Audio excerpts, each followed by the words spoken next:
Ever feel like something is missing in your artwork or illustrations? Maybe you have experimented with different styles, but nothing really feels like you yet. So don't worry, I have been there too. Hi, I'm Sushma Patel, a professional illustrator, and today I'm here to help you develop your own illustration style, one that feels natural, authentic, and truly yours. Whether you are just starting out or you have been illustrating for years, discovering your unique style is a big milestone for any artist. So let's break it down step by step, and by the end of this video, you will have a clear path to finding your artistic voice. Let's get started. The first step is understanding what inspires you. But here is the key: don't just copy what you see. Instead, start asking yourself, what kind of art excites you? Do you love clean lines or messy texture? Do you prefer soft, muted, or bold color? Take time to gather inspiration, create a mood board. It could be on Pinterest, Behance, or even a physical one. Start noticing patterns. Are you drawn to certain color schemes or brush strokes? Do you prefer soft curves or sharp angles? This is your creative DNA starting to form. Remember, inspiration is not just from other art, it could be from nature, fashion, photography, or even architecture.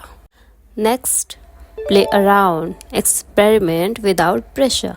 This is the fun part. Don't aim for perfection, aim to explore. Try different brushes, textures, and shapes. Layer things, add random colors, scribble. The goal is to push yourself out of the comfort zone.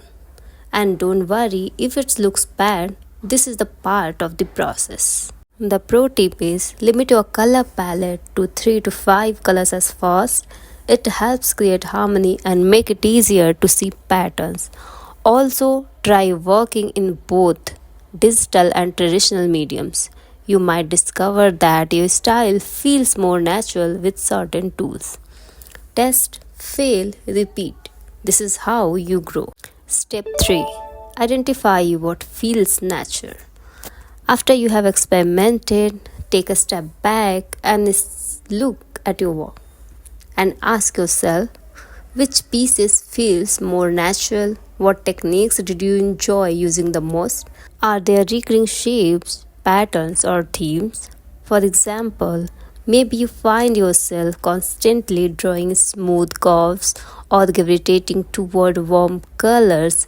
That's your style taking shape. Also, notice your creative flow. Are you more comfortable working with quick sketches or detailed renderings? What feels natural to you is the foundation of your style. Step 4. Develop consistency. Once you have found elements that feels natural, it's time to build consistency.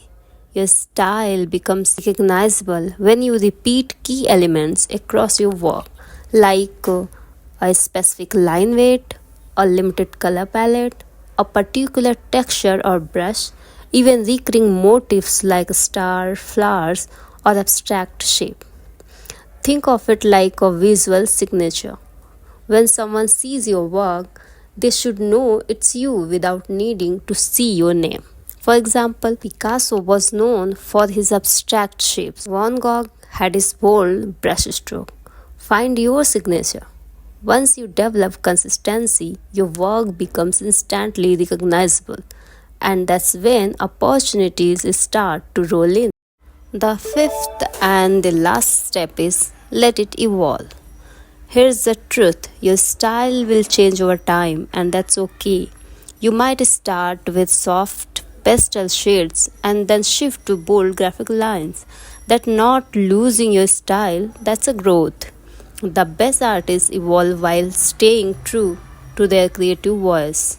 So stay open to new techniques, new tools, and new influences. Let your art reflect your growth as an artist.